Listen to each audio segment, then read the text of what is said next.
HBO uvádí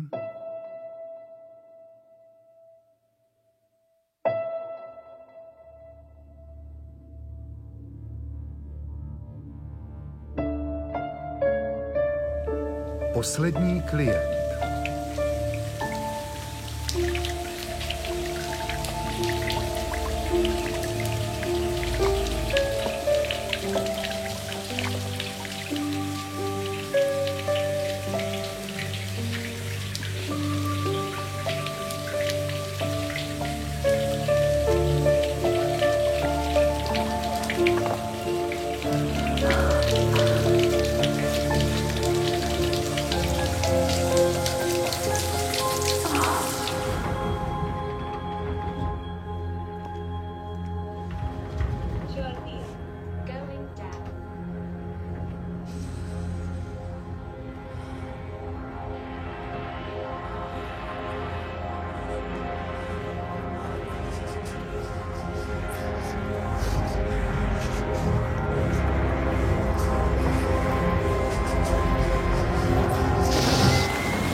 To je nutný, když chceš vydělávat. Vzal roha. Nevidíš vývěsní štít? To ty si chtěla otevřít restauraci, já ne, viď? Neříkal jsem ti naprosto jasně, že ať se děje, co se děje, budu chtít svý peníze zpátky. Jo. Jo. A pracuju na to. Pracuješ na to. Jasně. Fajn.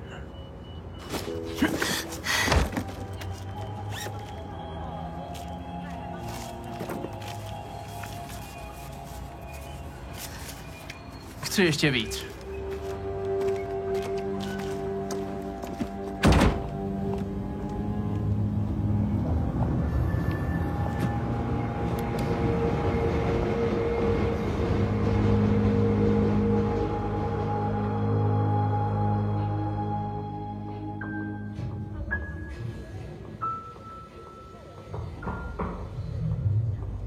Co je zase?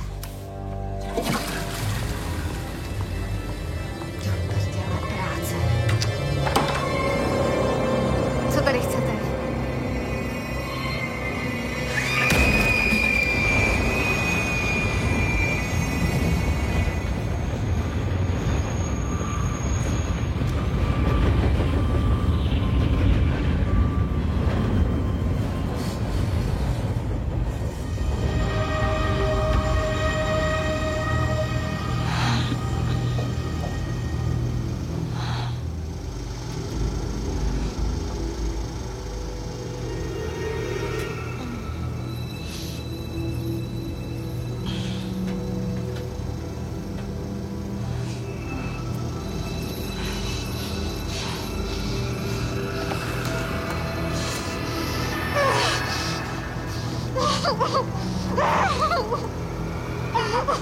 Dnes bude zataženo až po rojavu s občasnými přeháňkami, ale nebojte, tlak bude tak akorát, takže se můžete vydat na procházku. Ani vítr není silný v těchto dnech, takže doporučujeme si udělat procházku po městě. To je předpověď pro města, bohužel ale na okraji města bude jiné.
vycházíte ze svého pokoje.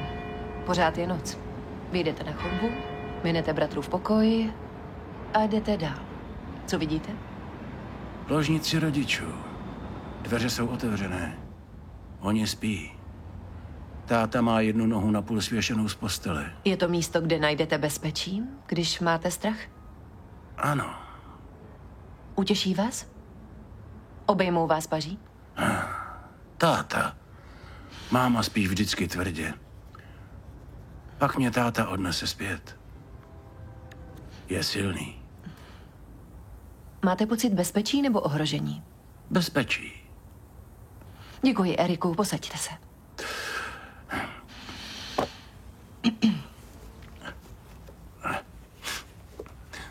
Nejsem si jistý, kam to směřuje. Když se vaše firma uchází o novou zakázku, co je nejdůležitější? Musíte si zjistit něco o konkurentech. Tady je to stejné. Snažíme se definovat konkurenty. Není to jen hra se slovíčky? Já říkám konkurenti, vy říkáte konkurenti? Probíhá v nás konkurenční boj mezi tím, kým jsme a kým bychom chtěli být. Třeba úspěch a jistota. Většina lidí touží po úspěchu. A to vyžaduje, abyste se odvážil riskovat. Když riskujete, můžete prohrát a být neúspěšný, a to znamená nejistotu. A tak je to se všemi nejdůležitějšími věcmi. Pokud je vzdálenost mezi tím, čím jsme a tím, čím chceme být příliš velká, tak nastupuje úzkost. Pocit marnosti, vyhoření, nespavost. Někam odjíždíte, nebo se za týden uvidíme? Už jsem zpátky, ráno jsem se vrátila. Takže se uvidíme. Možná i po delší dobu, než jste počítal.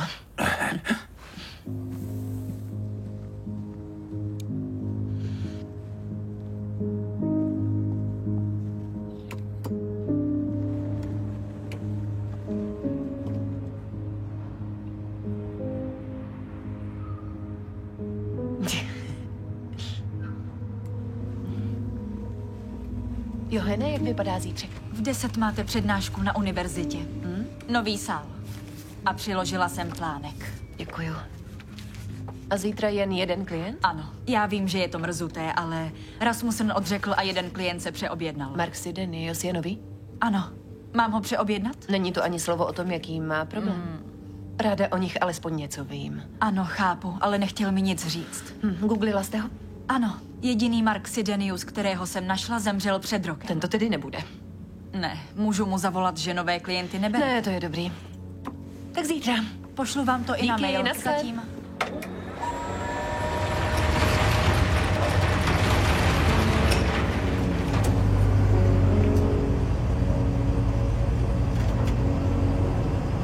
Díky za večeři. Byla moc dobrá. Já to umyju. Zažení do postele. To je nevýhodný obchod. S talířem se člověk nedohaduje. Ztratila zimní bundu. Zase?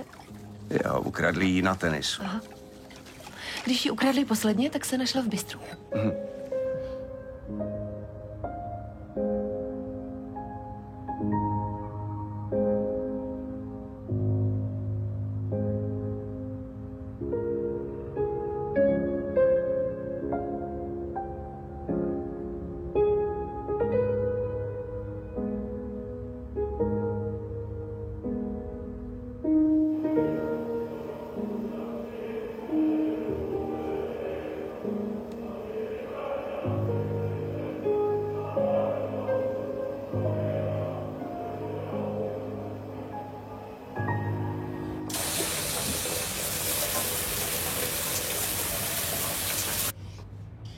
Je to už třetí vražda, kdy byl oběti vyříznut plot. Tentokrát k ní došlo ve Stockholmu. Marie, co se zatím ví? V tomto okamžiku víme, že žena byla zavražděna ve čtvrtek večer v zavřené restauraci v centru Stockholmu. Policie zatím neposkytla žádné informace o ženině totožnosti, ale ze švédských médií víme, že byla těhotná a plod z ní někdo vyřízl a odnesl. Jde o stejně bestiální způsob provedení, jaký jsme viděli v podobných případech v Kodani a Trondheimu. A i tady ve Švédsku byl stejně jako v Trondheimu na zdi vzkaz tohoto znění. Padám do nekonečné hlubiny osamění. Nemám nikoho, kdo by mě chytil.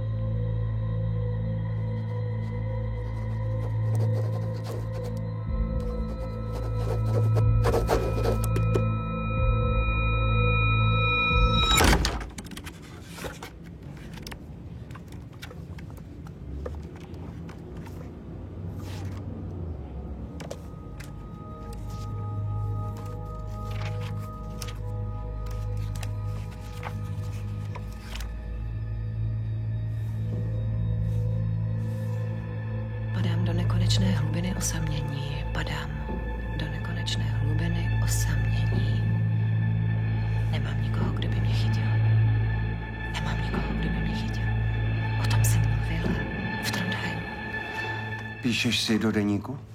Ne, Mám si dělat starosti. pojď si lehnout. Pamatujte si, že terapeutické spojenectví znamená také zkoušku pro terapeuta. Klient terapeuta testuje a pro úspěšný průběh terapie je důležité, aby terapeut v té zkoušce uspěl. Ano? Zkouška? Můžete to rozvést? Důležité je pochopit, že klient terapeuta studuje stejně bedlivě jako on jeho. A právě v tomto prostoru se utváří terapeutické spojenectví. Ano?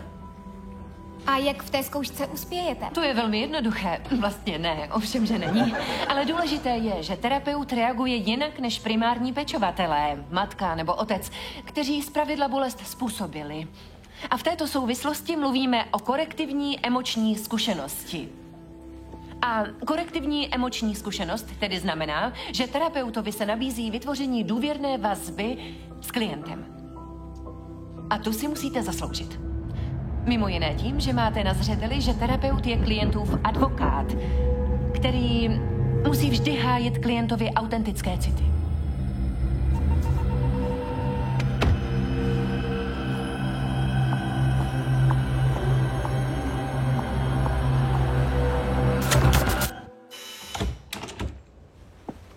Zdravím. Ano, je to tak. Mám udělat kávu? Ne, děkuju. No, to záleží jenom na vás.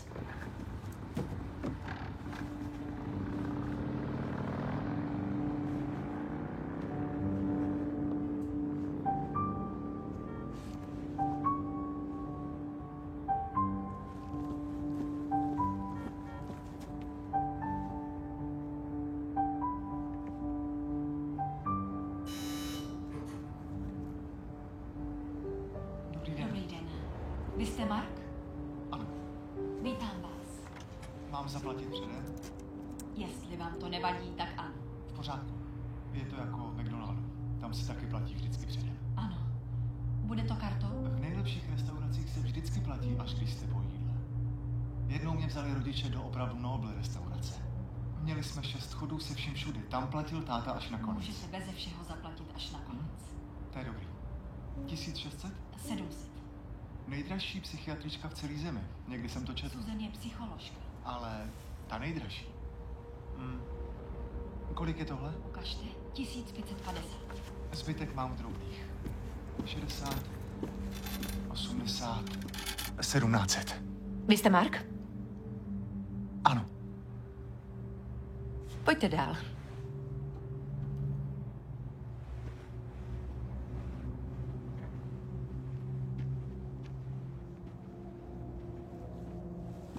Můžete se posadit.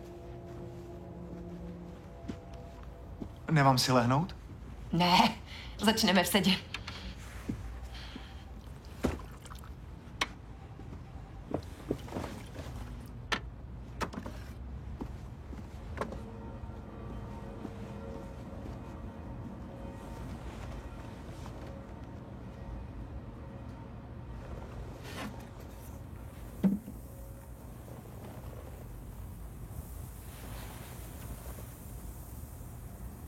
Nestresuje to lidi? Potrpím si na otevřenost. U většiny ostatních psychologů musí klient hádat, kolik času ještě má. Čas je v životě důležitý, i když jste u psychologa. Proto je lepší, když jsou karty na stole. Povězte mi, proč jste přišel. To je těžký. Jaký jste měl důvod k tomu se ke mně objednat?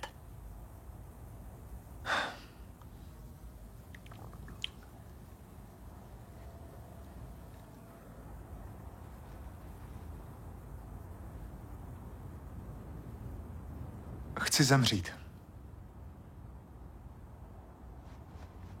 Pokusil jste se o sebevraždu? Začal jsem s tím a pak jsem přestal.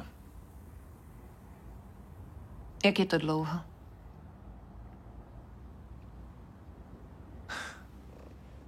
Nepřestal jsem, protože bych se bál. Ale došlo mi, že to nestačí. Jak to myslíte? Nestačilo jen umřít. Sebevražda. Na sebevrahy se vzpomíná. Sebevražda, to je pro slabochy. Chci, abych nikdy neexistoval. Proč nechcete existovat? Některé životy nestojí za to žít. Povězte mi něco o sobě. Máte práci? Ano, dělám na stavbách. Beru příležitostný práce a tak. Máte vzdělání? Tohle byly moje poslední peníze. Šetřil jsem je 3 měsíce, jste nejlepší. Nejsem nejlepší, takhle to nefunguje, Marku. Ne, ale nejdražší. Nejdražší je většinou taky nejlepší. Zaměřuji se hlavně na pracovní vztahy. Působím jako mediátor při pracovních konfliktech. No, nejsem si jistá, jestli jsem pro vás ta pravá. Hledal jste pomoci i jinde? Pro mladé existují skvělé programy. Pro mladé. Už to, že můžete být pohromadě s lidmi, kteří jsou ve stejné situaci a bojují s podobnými pocity. Vždyť nevíte, s čím bojuju. Ne. Povězte mi o tom. Chci zmizet. Úplně. Musí to být tak, jako bych tady nikdy nebyl. Víte, jak to myslím? Docházel jste na psychiatrii?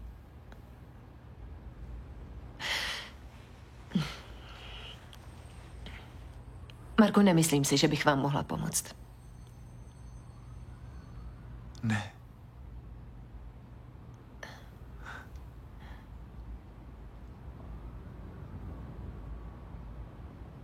A je to proto, že jste něco pochopila. Co víme jen my dva. Tajemství. Co jsme my dva pochopili? Že se některý lidi nedají opravit. Nestojí to za tu námahu. Je to stejný jako s auty a zvířaty. V jistou chvíli to už nedává smysl. A pak zbývá vrakoviště nebo veterinář. Nemám pravdu? Ne.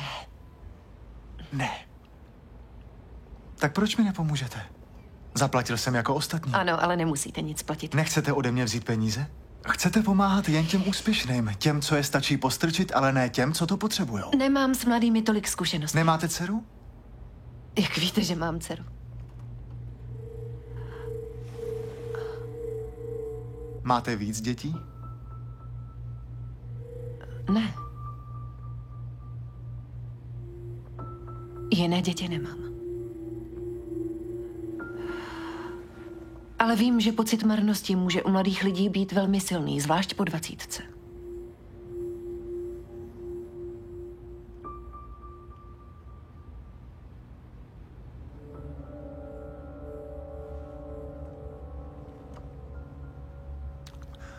Jsou lidi, co si chtějí nechat uříznout zdraví končetiny.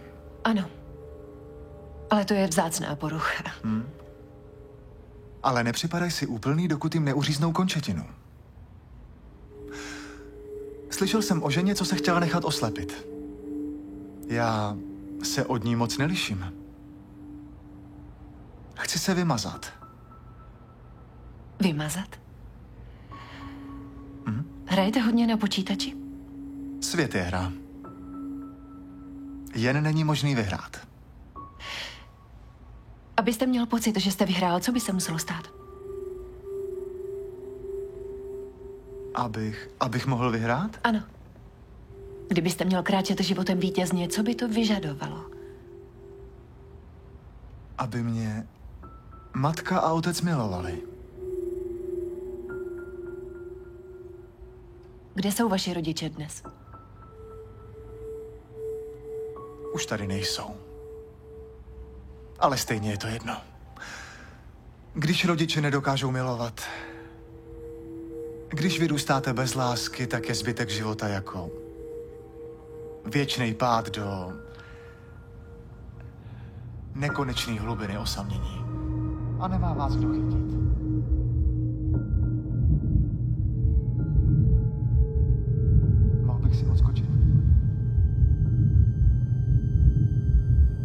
Susan.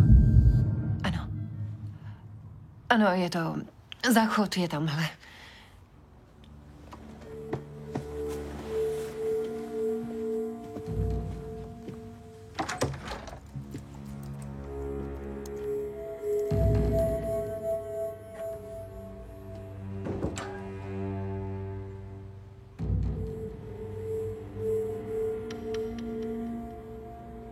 Co se tak sakru děje?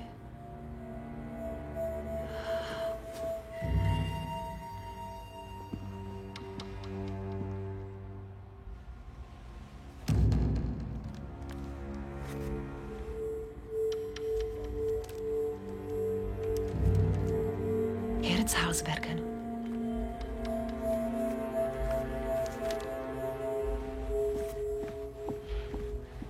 Hej Siri, zavolej na Frederikův mobil.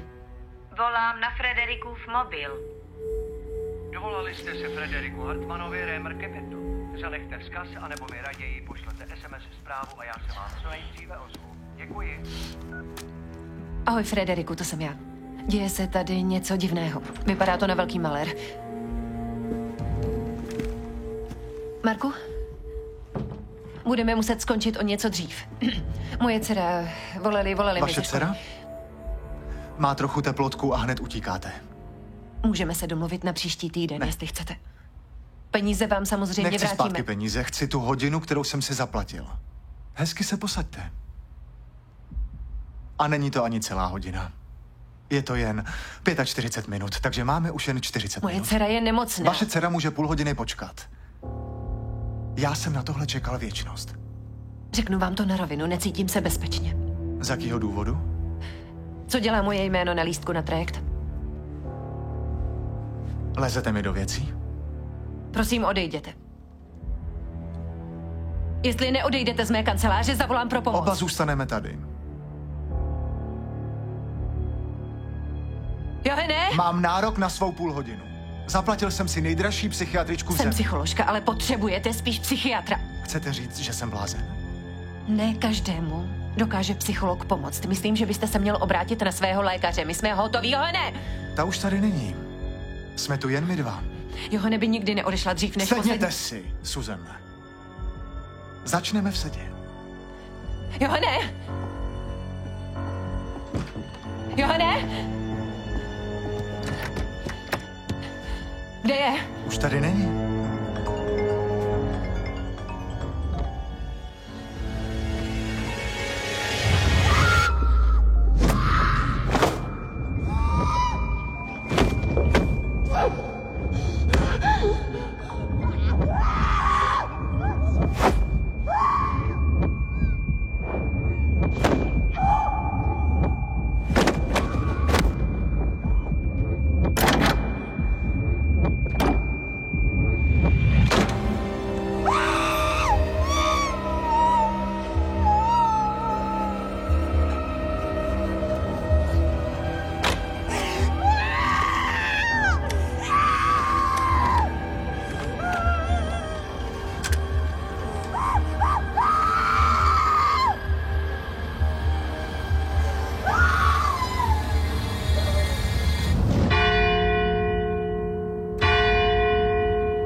Moje poslední peníze.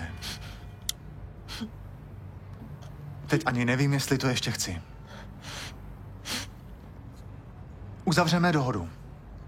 První 4 hodinu jsme vyplejtvali na všechny možný pitominy. Zbývá ještě půl hodina. Řekněme, že máte půl hodiny. Něco se mnou je.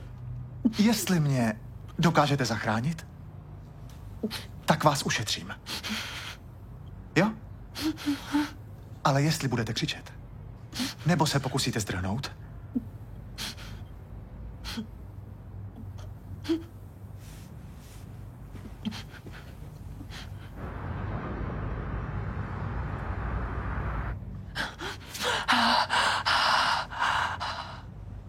Prosím vás, prosím. Nechci umřít. je to dost možný. Ty druhý taky nechtěli. Ty druhý? Jste to vy. To Vy jste zabil ty těhotné ženy. Já ale nejsem. O to tady nejde. A o co? Bože. Bože. Bůh neslyší potřebný. Nebo rozhodně selektivně. Marníte svůj čas. Podívejte, Susan. Dám vám minutu navíc. Čas je v životě důležitý. I když jste u psychologa.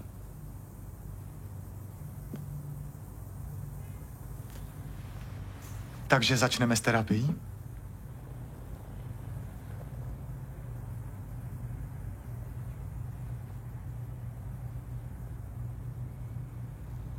No tak.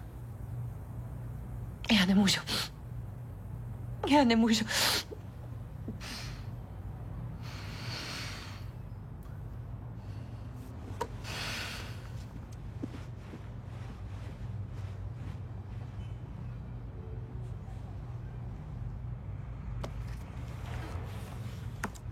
Skleněné dítě.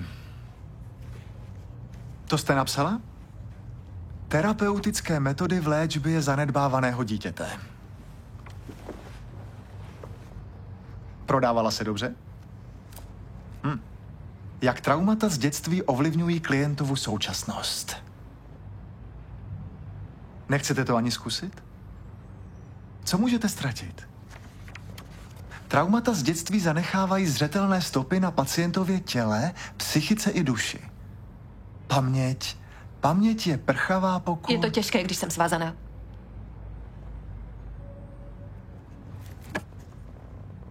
Nemáte jen klást otázky? Dělám si poznámky. To nemůžu, když jsem svázaná.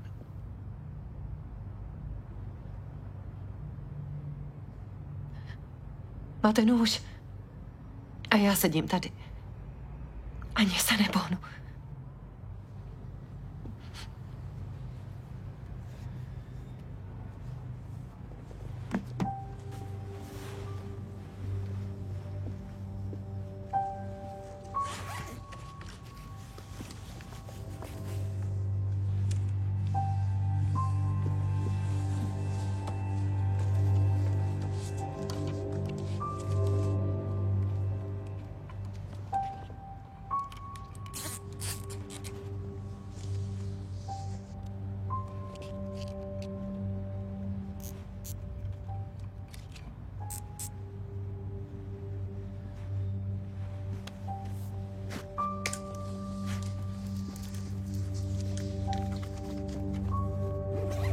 Podáte mi zápisník? Je tamhle.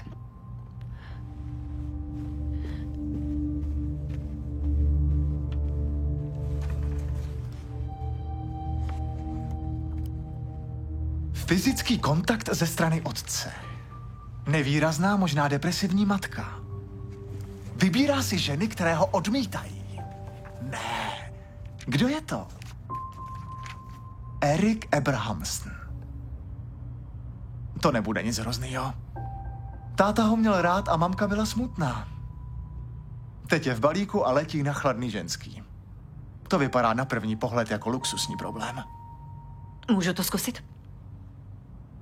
Říkáte, že stojíte o pomoc.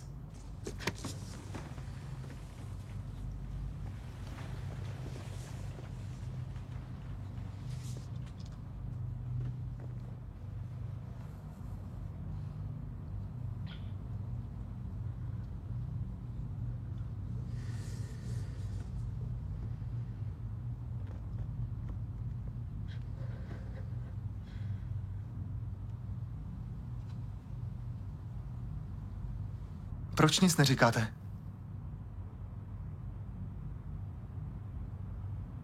To je nějaký trik? Vrah plodů. Tak vám říkají, ne? Vrah. To zní tak primitivně. Udělal jsem něco velkého, je to velká věc vzít život. Znáte ten pocit? Ne. Není to pocit, že něco berete. Nejen. cítíte to taky opačně. Jak to myslíte? Jako dávání. Dáváte jim svobodu. Takhle jste to cítil, když jste zabíjel? Že jim dáváte svobodu? Vám nikdy nechybí, Susan?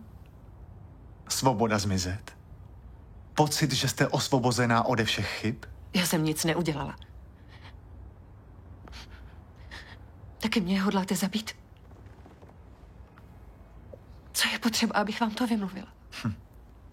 To vy jste psycholožka. Proč jste zabil ty druhé ženy? O ně nešlo. Šlo o to vysvobodit jejich děti. Ale ty jste taky zabil. Můžete zabít nenarozeného? Navíc necítili žádnou bolest? No, možná malinko. Ale zabil jste je, nezachránil jste je. Zachránil jsem je před beznadějí. Jak víte, jaký život by měli? Vím, jaký to je mít beznadějný život a vy ne. Je to jen slovo. Teď mi říkají vrah. Vojáci ty jdou do války a jsou osvoboditelé. To je kolektivní rozhodnutí poslat je do Takže války. když se víc lidí rozhodne, že je v pořádku zabíjet, je to spravedlnější, než někoho zabít? To neberu. Je to naopak. Susan, já vám nerozumím. Máte půl hodiny na to, abyste mě zachránila, neměla byste pátrat v mým dětství? Povězte mi o své první vraždě. Co chcete vědět? Můžete popsat, co se ve vás děje?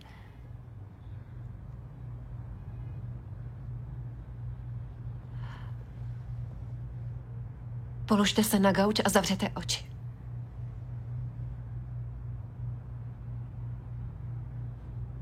Chcete pomoct, nebo si chcete jen hrát? Co?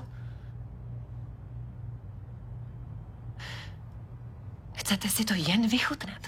Chcete mě vidět půl hodiny trpět a plakat a pak mě zabít? Tak to udělejte hned.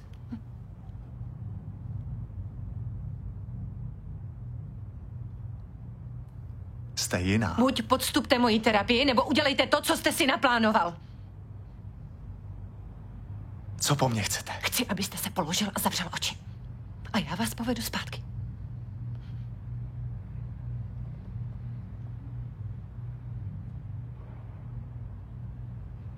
Jestli něco zkusíte... Položte se a zavřete oči.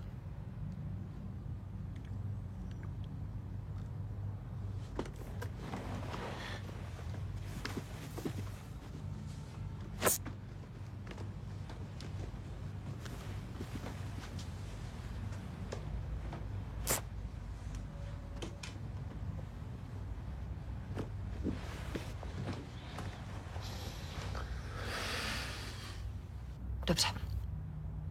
Zavřete oči.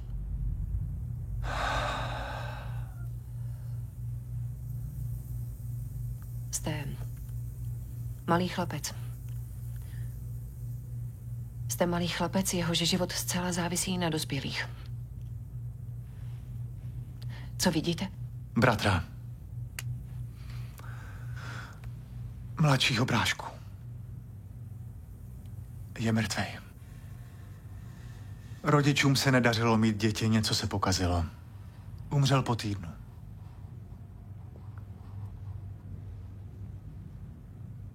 Kolik je vám let? 3. Jsou vám 3. Co cítíte, když bratříček zemřel?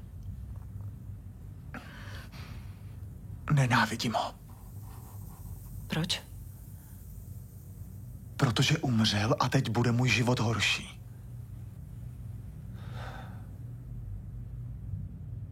V čem horší? Vím, že ten problém může vyřešit zase jen smrt. A nejdřív jsem si myslel, že jsem to já. To já jsem měl umřít. Ale pak mě napadlo... Napadlo co? Že by to mohl být někdo jiný. A kolik je vám teď? Možná 5? Jo. Bylo mi 5, když jsem spáchal svou první vraždu. Ne na člověku, ale zabití je zabití, vražda je vražda. Takže mravenec nebo člověk? Není v tom rozdíl? Pro mravence ne. Ale pro člověka? V hloubi duši to všichni dobře víme. Co víme? Že jen chráníme svůj vlastní druh. Ale zabití je zabití. Kos nebo člověk suzen. Ať zabijete cokoliv, v širší perspektivě to vyjde na stejno. Bůh miluje všechny svoje stvoření stejnou měrou. Takže jste se cvičil na kosovi? A na psovi. To byla závěrečná zkouška. Psi jsou člověku ze všech nejbližší. Pátráte po nich, vylepujete cedulky na sloupy a ubrečení majitelé běhají od domu k domu. Je těžší zbavit se mrtvoly. První člověk, kterého jste zabil, byla to jedna z těch žen? První člověk... To byl Adam. Jeho syn Kain spáchal první vraždu v dějinách lidstva. Pro člověka je stejně přirozený život vzít, jako ho dát. Rodit, zabít, zemřít. Vaše první skutečná vražda. Na člověku. Kolik je vám let? 10. Ale neberu to jako vraždu, spíš jako boj za svobodu, jako francouzskou revoluci. Někdy je zabití skoro povinnost. Zkuste mě zavést zpátky. Vemte mě zpátky v čase. Kde jste předtím, než se to stane? Na zadním sedadle v autě. V autě rodičů. Co vidíte? Tátu v holej zadek.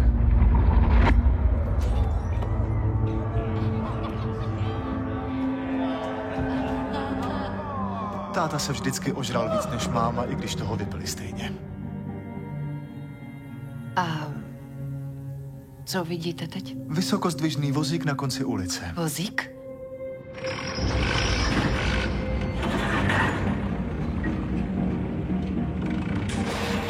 Vím, že i když jsem ještě malej kluk, že mi osud hraje do karet. Takže vaši rodiče jsou opilí. A vy jste uviděl vozík. Máma škubnutím otevře dveře a zakřičí. Sedni si dopředu, Marku. Křičela. Pak si vlezli na zadní sedadlo a usnuli.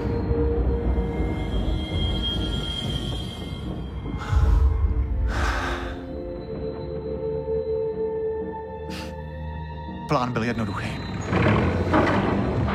Bylo to skoro jako dár. Dárek, co člověk dostane jen jednou v životě.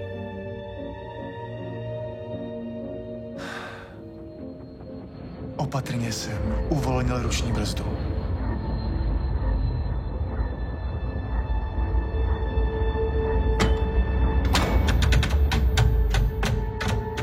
A vystoupil jsem z auta. Co se stalo? Na okamžik osud zaváhal. Ale najednou se zvedl vítr.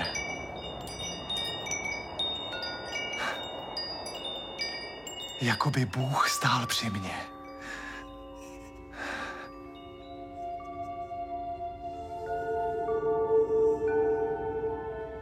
Ne, to není pravda. Já jsem tomu napomohl. A jen co jsem roztočil kolo osudu, táta se probudil. Na malou chvilku se naše pohledy sešly a tehdy pochopil, že je to správný. Že jako nemocný zvíře má být utracený. Pak zase usnul.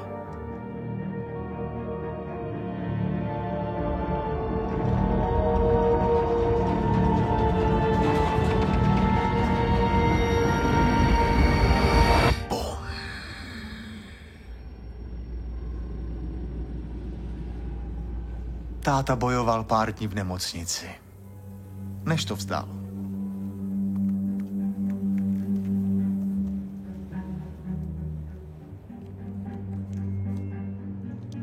Jako kdyby jeho život stál za to.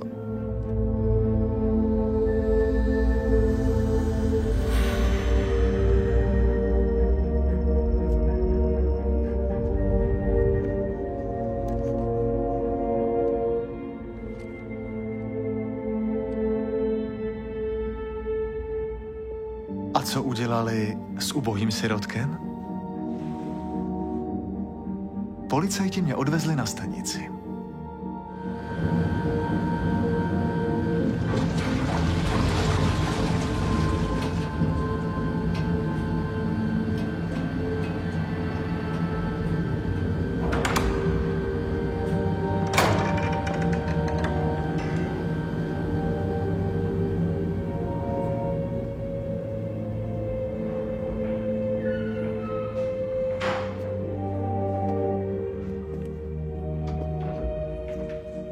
Ta noc pro mě byla něco jako základní výcvik.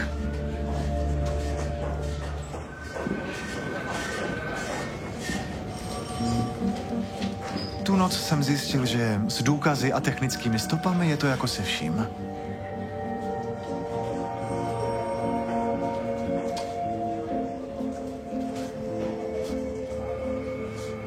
Když začnete brzo, tak dosáhnete vrcholu.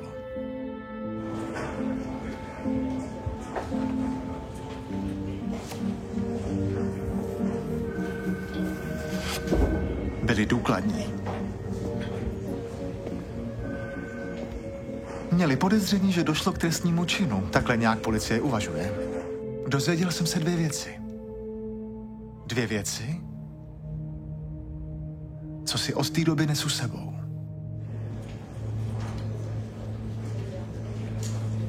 Dvě věci, o kterých jsem slyšel policajty mluvit. Otisky prstů se shodujou, řekl policajt. To ten kluk uvolnil ruční brzdu. Nemůžou to být starý otisky?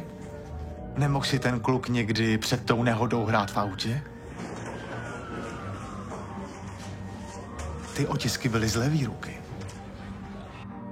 To znamená, že když mi bylo 10, udělal jsem svou začátečnickou chybu.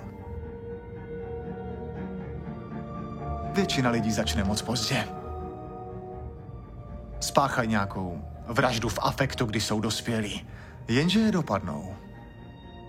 Ale když se člověk trénuje od útlýho věku a učí se z chyb, tak může být jednou lepší než policie. A ta druhá věc? Druhá věc? Mluvil jste o 2 věcech. Jo. Ta druhá věc. Ta nejdůležitější. Možná pravý důvod, proč jsem tady. Ten kluk je moc mladý na to, aby ho odsoudili. Nemůže být stíhaný, řekl jeden polda. Pak ten druhý řekl něco, čemu jsem nerozuměl. Nebyli to jeho praví rodiče. Je adoptovaný. Takže jaký div, že mě neměli rádi ty 2 idioti. Cizí děti přece nemilujeme.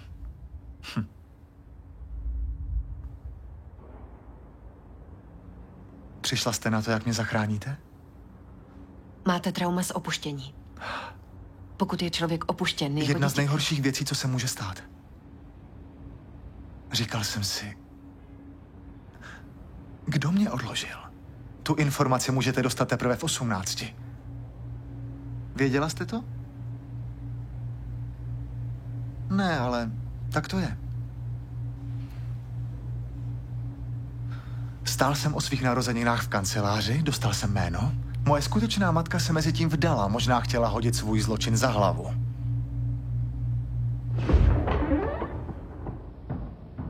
Vypátral jsem, kde pracuje.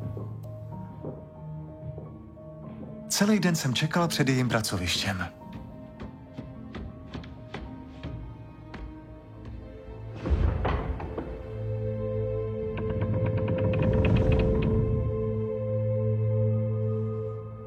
Kdybyste věděla, jaký to je vidět svou matku poprvé.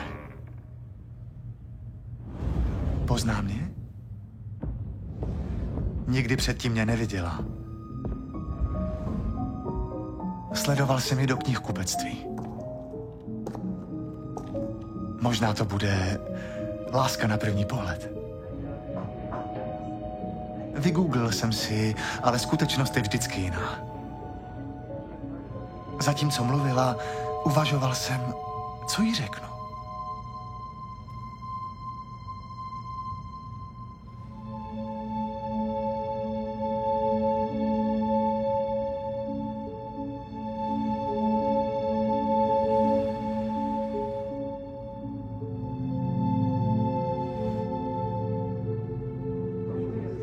Úplně jsem o ně měl.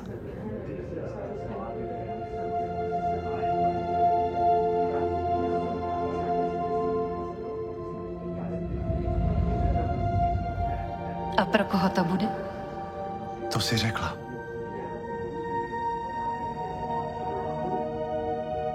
Jako bys mluvila o mně. Pro koho to děťátko bude? Mám si ho nechat, nebo ho mám dát pryč? Ne, to není pravda. To není možné. Vzpomínáš si, co bylo pak? Šel jsem za tebou městem.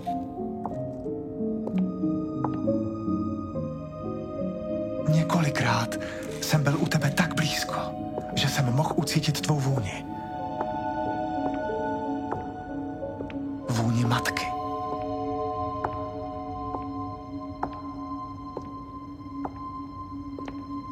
Znovu jsem sebral odvahu. Přišel jsem k tobě. Řekl jsem, dobrý den, můžu s váma chvilku mluvit? Vzpomínáš si, co jsi řekla? Řekla jsi... Teď na to není vhodná doba. A šla si pryč.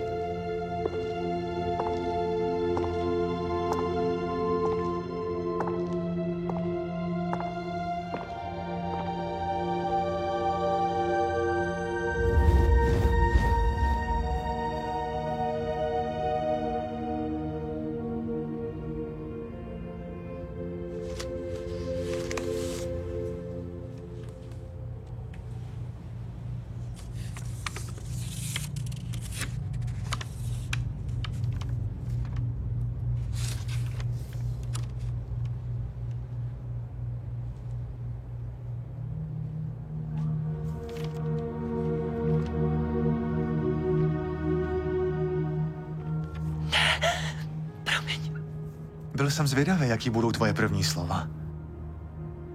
Proč jsi nic neřekl? Takhle jsem si naše první setkání nepředstavovala. Nedal si tomu šanci. Jak jsem mohla... Když se něčeho zbavíš, má to svůj důvod. Marko!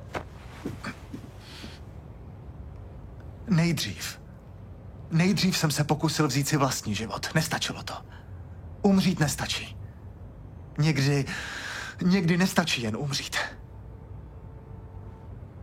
Chtěl jsem svou vlastní smrt zažít. Vidět svůj vlastní pohřeb, cítit, jaký to je tady nebejt. Důvod, proč tě odhodí vlastní matka jako obal smetí. Marko, tak to nebylo. Pak jsem našel Javiera. Dalšího z těch, co máš na svědomí.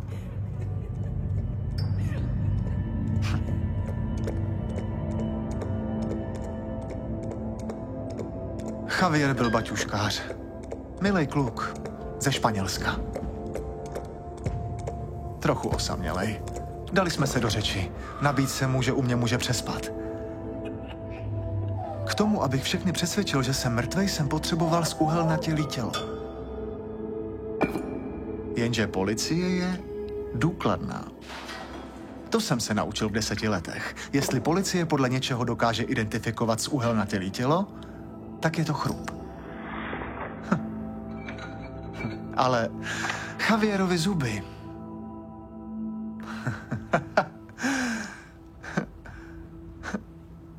Namáhal jsem závity jak šílenec. Jak se jenom zbavím jeho zubů? Autonehoda, to je jasný. Ale i kdyby můj starý Datsun a Javierovo tělo schořeli na prach, stejně by mě jeho špatný zuby prozradili.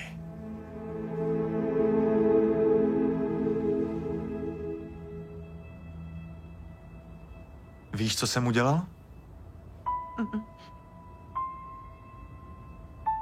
Když to uhodneš, tak tě ušetřím.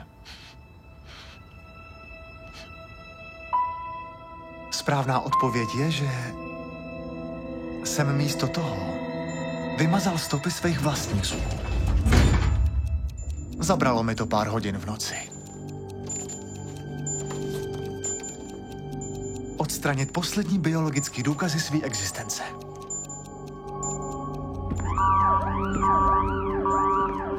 Ukradl jsem pár starých rentgenových snímků. Vymazal pár souborů.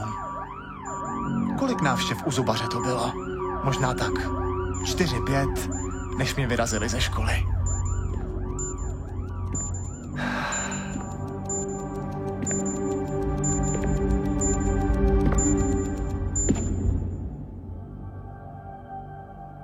Tvůj syn jel skoro 200 kiláků v hodině. Když narazil do zaparkované cisterny s topným olejem.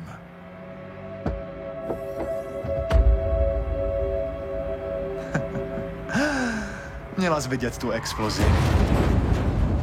Tělo nebylo možné identifikovat. Měl jsem možnost zažít něco, co přede mnou nikdo nezažil. Svůj vlastní pohřeb. Nikdo se s Markem nepřišel rozloučit. Ani moje vlastní matka. Teď už jsem nebyl na světě. Nebyl jsem nic. Odešel jsem odtud jako naprostý nic.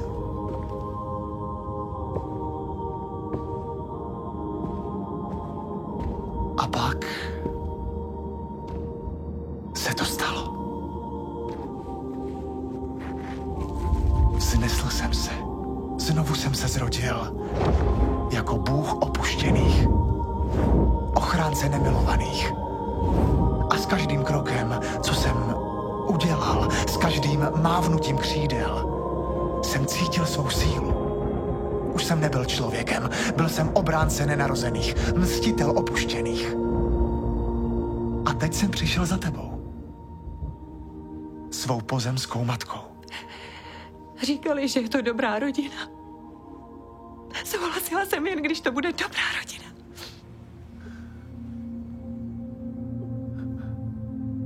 Ale neviděla jsi je. To nebylo možné.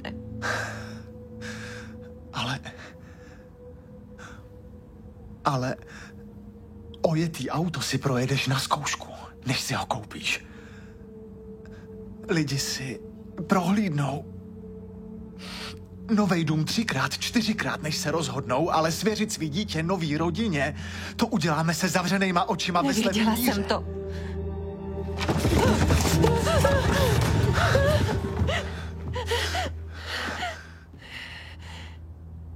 Myslela jsi na mě vůbec? Ano.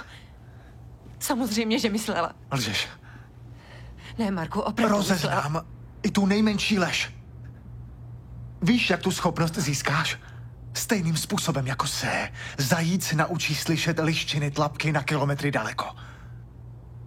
Buď uslyší predátorovi nepatrný zvuky i v nejvyšší trávě, nebo je po něm. Buď jsem v otcově hlase slyšel, že má blbou náladu, nebo podívej na ty jeho tlustý tvářičky. Projdi nám střechu nad hlavou. Promiň, Marko. Cože? Promiň. Ty zase odmlouváš. Promiň. Cože? Ty budeš drzej. Slyšíš to, Marto?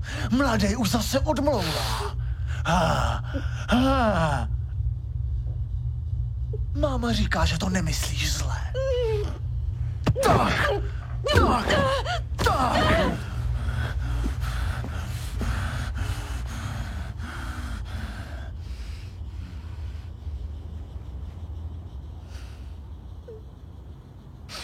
Co říkáš tátovi? Promiň, Marku, promiň.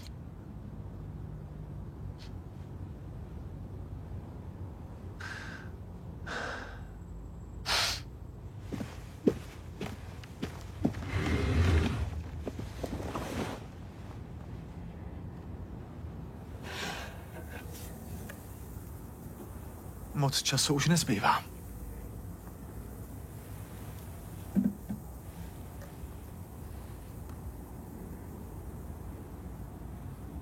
Řekni mi o tom, kdy jsi mě dala pryč.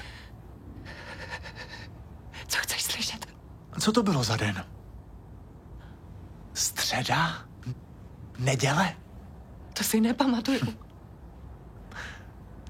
Co si pamatuješ?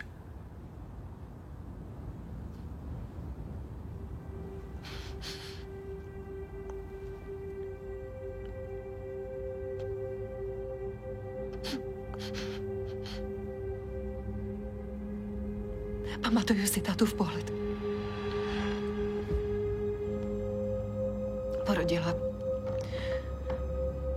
Porodila jsem v nemocnici sama.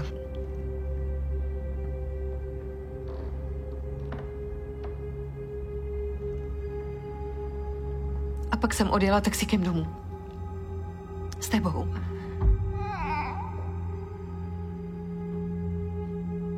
Máma si myslí, že bude nejlepší, když si odstěhuješ svoje věci, říkala. Vyhodili mě. Nechtěli mě tam s tebou. A v tu chvíli jsem věděla, že bych to bez máminy lásky nemohla zvládnout. Byla jsem ještě dítě. Bylo mi teprve 16. Ale já jsem mohl. Myslela jsem, že nám oběma bude líp.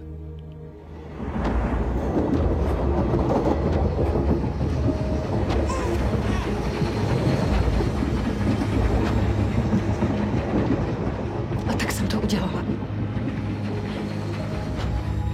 Podepsala jsem to.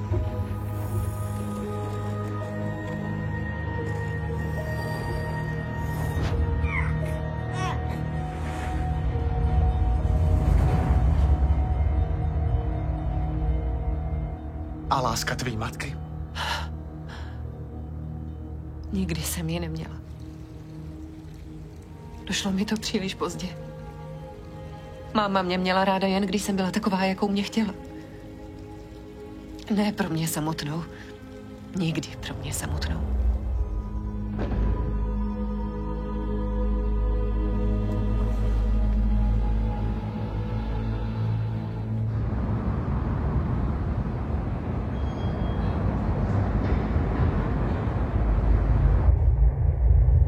Spíš? Já vím, že nespíš, Marku.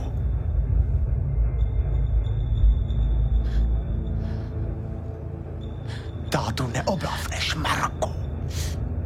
Mezi náma dvěma je pouto. Promiň, to jsem nevěděla. Marku, nedělej to. Prosím tě, ne. Ne! Prosím tě. Nech mě, prosím tě. Co pak jsem uchyla? Moje vlastní máma. Marku. Chci ti pomoct. Chceš mi pomoct? Takovýmu strašnému člověku jako já. Ne. To nejsi strašný. Jsem. Myslíš, že se mám udat? Ráda ti pomůžu, když to uděláš. Vážně? Ano, Půjdeš se mnou na stanici? určitě.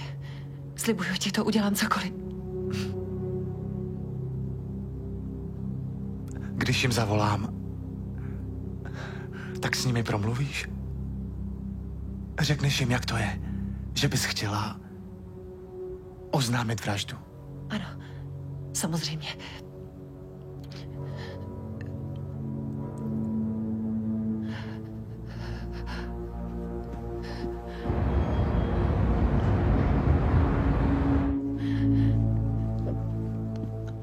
Potřebuju PIN kód. 12, 10, 12. Datum narození tvý dcery. Mohla si zvolit moje? Příště to udělám. Příště? To slovo se mi líbí.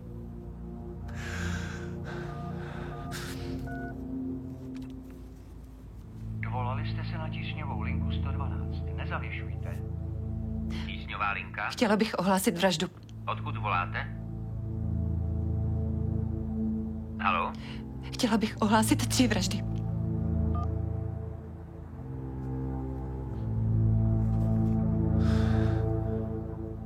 Začínám pochybovat. Jsem tím vrahem já? Nebo jsi to ty? Dala jsi mě pryč? Udělala si ze mě to, co jsem? Nevěděla jsem to. Nevěděla jsem to. Nevěděla jsi, že když dáš dítě pryč, může se stát cokoliv? Kdo to teda ví? Úřady, které měly za úkol najít mi dobrou rodinu? Budou potrestaný za to, co jsem udělal? Nechápeš to? Počty nesedí. Střelec ve škole zavraždil 20 dětí. Jaký trest dostane? To nevím. 1 doživotí. Za 20 životů. Podle mě chybí 19 doživotí. Ty to nechápeš? Počty nesedí. Kdo budou další trestanci? Rodiče? Ty rodiče, co nechali svýho kluka vysedávat celý dětství u počítače a hrát všechny ty příšerný střílečky? Tyhle rodiče? Nebo výrobci zbraní? Nebo ty, co navrhujou hry, tak aby se ty malý ubohý dušičky chytly a stříleli a stříleli a stříleli jak pominutý, až už nepoznají rozdíl mezi hrou a skutečností? Měl by někdo z nich dostat těch 19 doživotí? Co? Nedala jsem tě pryč, abych ti ublížila. O adopci tady nejde. Jsou to přece jednoduchý počty. Bilance musí být vyrovnaná. Někdo umře.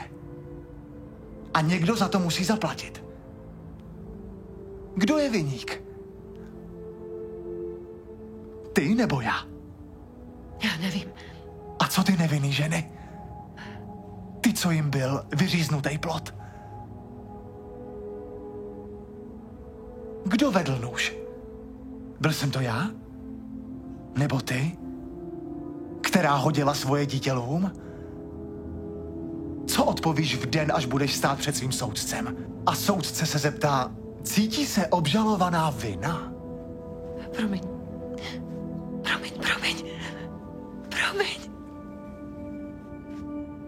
Promiň? Mám tě utěšovat? Jo?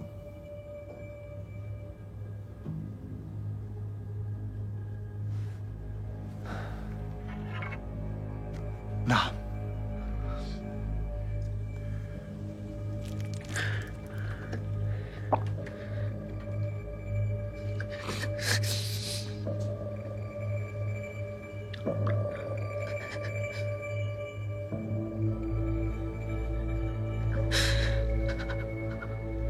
Stihla jsi mě kojit?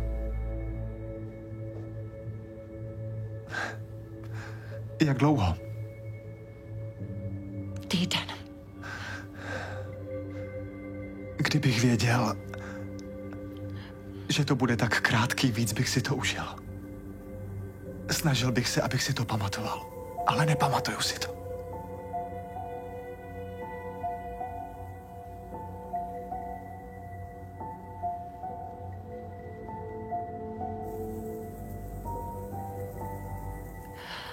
Můžeš. Jestli chceš, můžeš se podívat. Podívat? Ano. A zakusit to.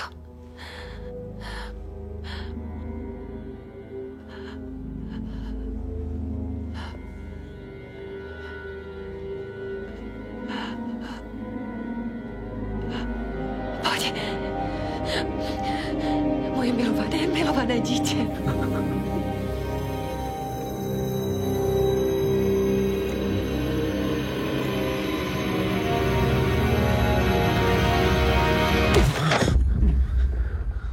Mami?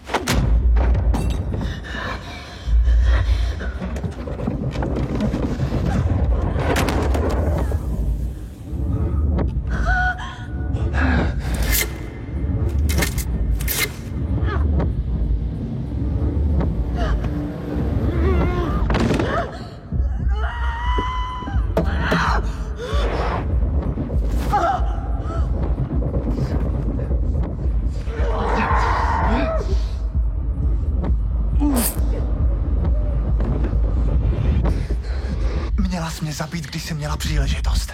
Už podruhý si zaváhala. Děti, který člověk nechce, má zabít, protože jinak se vrátí. Není jistý, že dostaneš i třetí šanci. Hej, Siri. Zavolej Frederikovi. Zavolej na Frederikův mobil.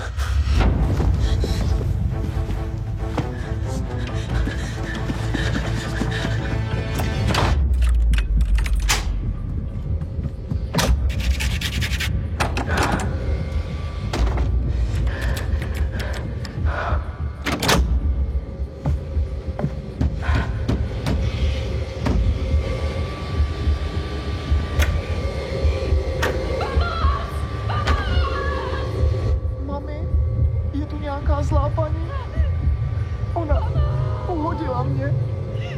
On mě zabije! Zabije mě!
Odeslat bez předmětu? Ne.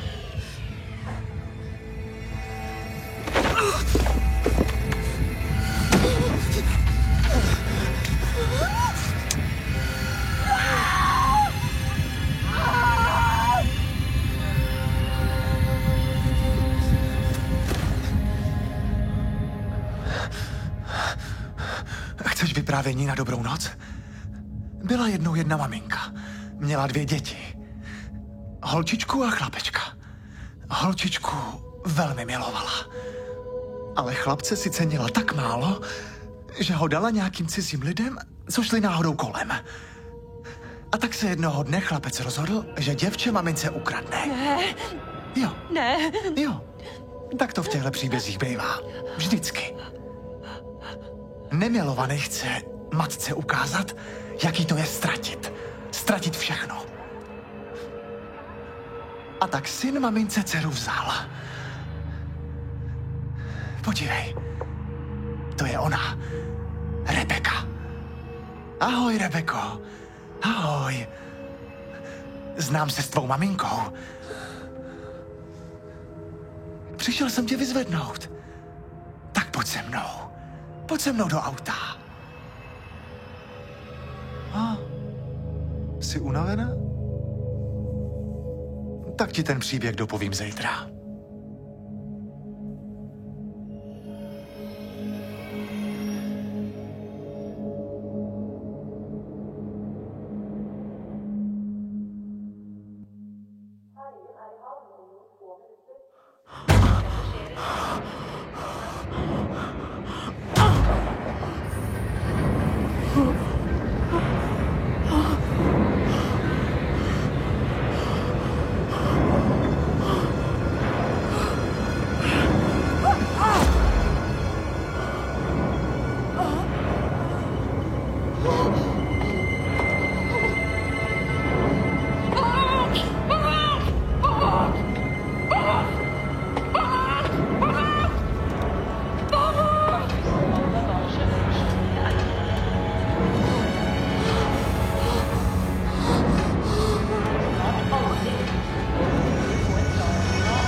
Jsi doma. Kde je moje dcera? Je to tak, viď? Když je příběh opravdu dobrý, jsme napnutí, jak skončí. Rebeko! Rebeko, slyšíš mě?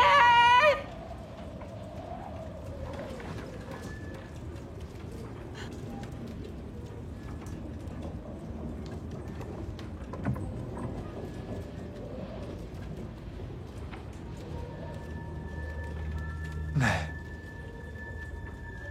Já bych řekl, že tě neslyší. Naplánoval jsi to. Naplánoval jsi to. Jo. Já tady viděla jsem to. Lístek na trajekt. Koupil jsi ho na moje jméno. Moje auto. Proč? Co? Jsem Bůh opuštěný. Bůh? Nemilovaný dítě má 2 možnosti. Sama si to napsala.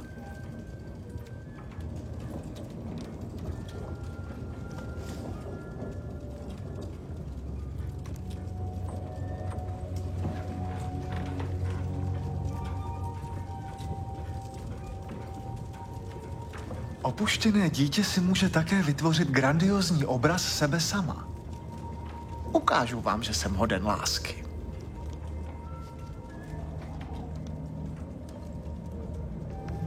Přišlo mi, jako bys mluvila přímo ke mně. Podepsala jsi mi to.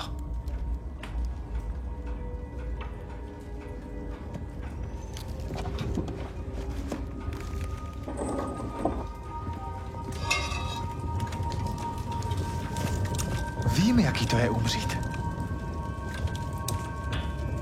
Jinak bych neměl právo vzít život druhým. Nemusí to takhle skončit.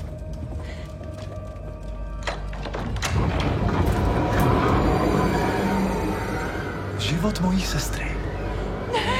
Ne! Nemáš mě, tak ji ušetři!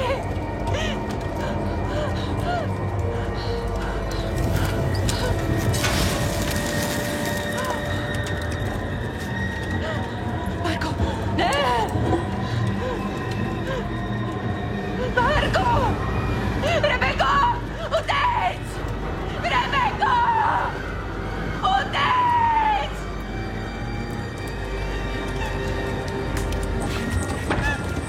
Pomoc!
Takhle se bojuje za svý dítě.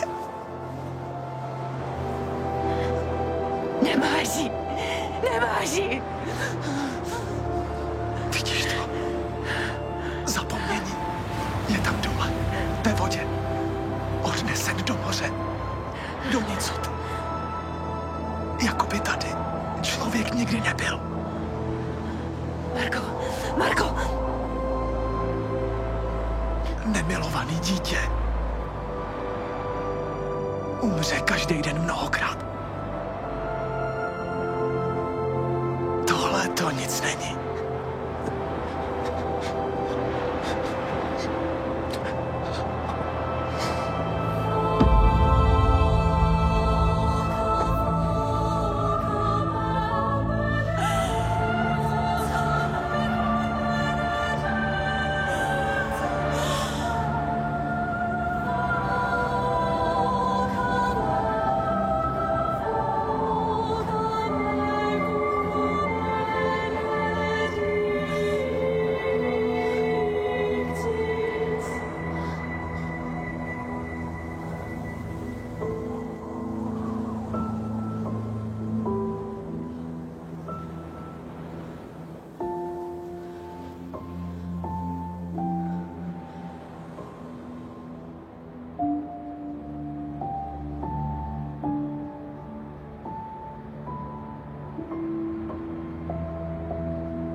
Susan?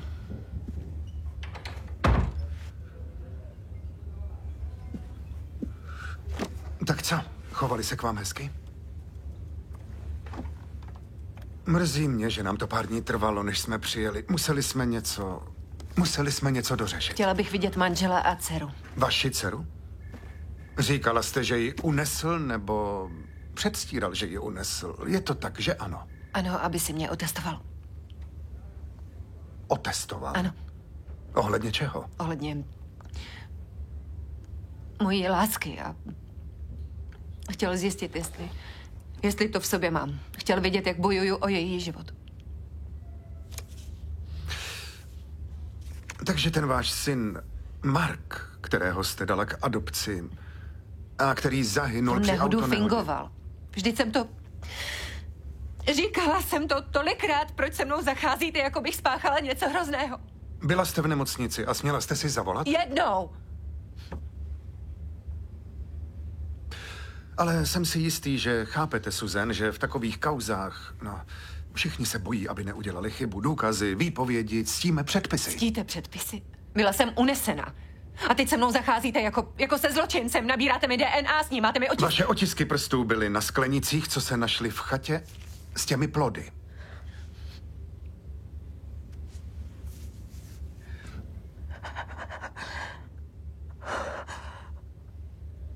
Chci se jen... Ten syn, který vás vyhledal, abych tomu rozuměl, to on zabil ty ženy? Říkala jsem to už tolikrát, proč je to tak těžké? Ano. Susan, chci se jen... Tohle to je kupní smlouva k pozemku v horách na severozápadě. Pořízený před 3 lety. 1 hektar. Se starým nákladním vagonem, který sloužil jako stodola. Poznáváte ten podpis? Je to váš podpis? Ano, to...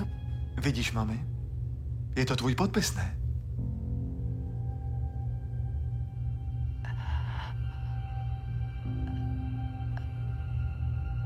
To je jeho práce. Jeho? Ale nenašli jsme v tom starém vagonu jiné otisky než vaše, Susan. To je vaše kniha. Všude jsou vaše otisky. Navlékl to, tak celé to zinscenoval. Unesl A mě. vezl vás na trajektu, že? Ano. Ano, jenže... Tohle mám z bezpečnostních kamer na trajektu, jak můžete vidět. Nasadil si paruku. Vzal mi všechno oblečení. Takže tohle nejste vy. Ne, ovšem, že to nejsem já. Co to má znamenat? Podezíráte mě? Podle vás jsem zabila všechny ty ženy? Ano? Proč se ho nepokusíte najít? Takže spadl do moře? Ano. No, to se hodí, že spadl zrovna tam, kde je proud nejsilnější. Posloucháte se vůbec? Jeho tělo odnesl golfský proud a pak bylo odplaveno, takže je jasné, že ho nemůžeme najít. Tak tomu mám rozumět, Susan? Byl to jeho plán. Byl to jeho plán? Chtěl zmizet. Chtěl, aby to bylo, jako kdyby nikdy neexistoval. A chtěl, abych to udělala já. Chtěl, abych ho zabila. Byla to sebeobrana.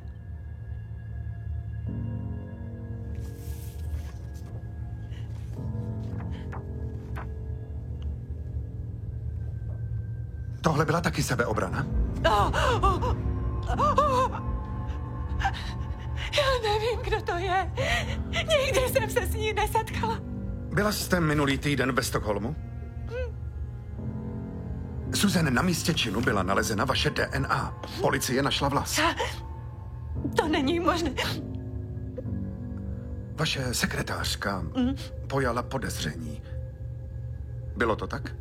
Takže jste ji zabila a uprchla sem, že jo? To je absurdní. Opravdu? Jo, je to Opravdu? absurdní. Vaše otisky jsou všude, Susan. Snažila jsem se ji zachránit. Pamatujete se na Sofii? Byla nalezena loni v Trondheimu. Policie našla stopy pachatelovy krve ve sklepě, kde byla ta žena zavražděna. A byla vaše.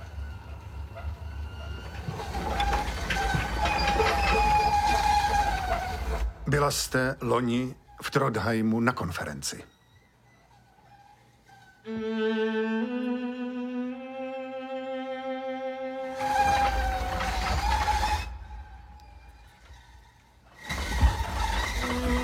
Co to má znamenat?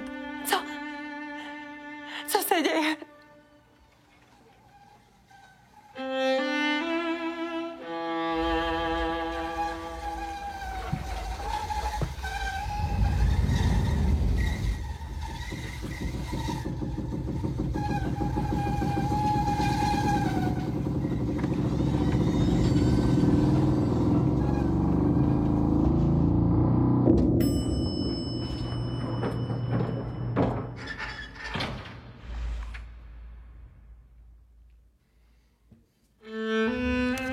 Tohle jsme taky našli ve vagonu, Susan, s vašimi otisky. Susan! Susan!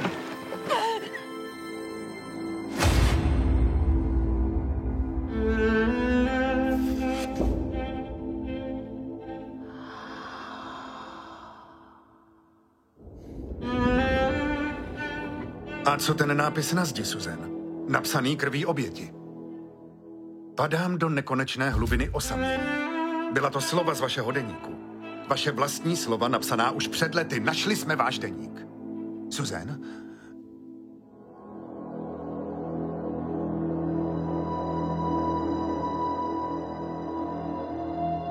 A vaše sekretářka na to přišla, že? Je to tak? Zjistila, že jste to byla vy, a tak jste ji zabila a uprchla sem.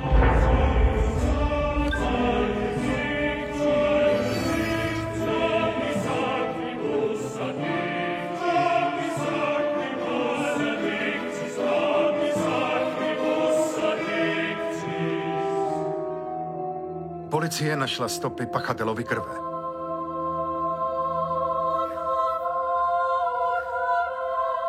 A byla vaše.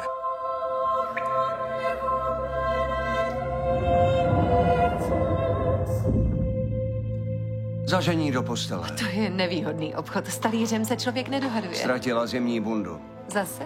Jo, ukradli ji na tenisu.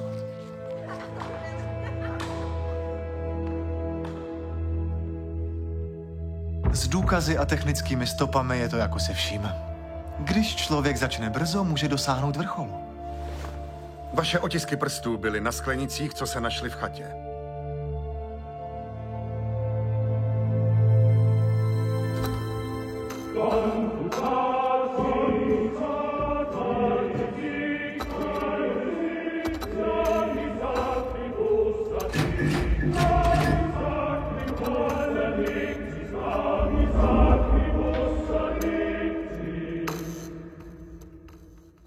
Když člověk začne brzo, může dosáhnout vrcholu. Nenašli jsme žádné otisky prstů, které by nebyly vaše. To znamená, že když mi bylo 10, udělal jsem svou začátečnickou chybu. Většina lidí začne moc pozdě. Spáchají nějakou tu vraždu v afektu, když jsou dospělí. Jenže to neprojde, dopadnou je. Ale když se člověk trénuje od útlýho věku, nasává vědomosti a učí se z vlastních chyb, tak může být lepší než policie.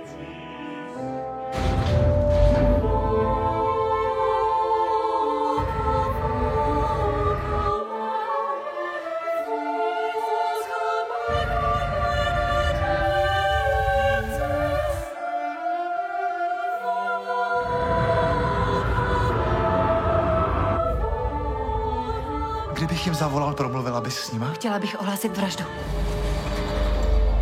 Chtěla bych ohlásit 3 vraždy.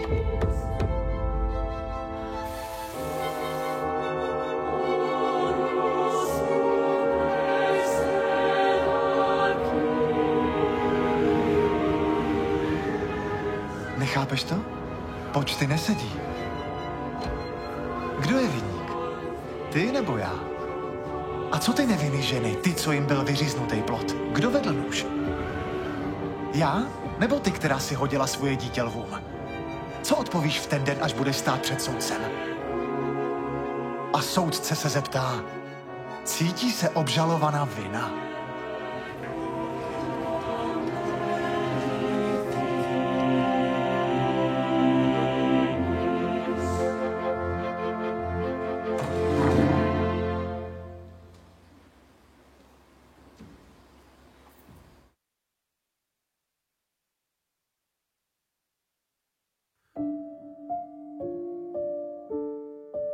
V českém znění Václav Šanda, Anna Brousková, Petr Gelnar, Lucie Kušnírová, Svatopluk Šuler, Robert Hájek, Petra Hobzová, Tomáš Juřička, Marika Šoposká, Regina Žandová a Libor Terš.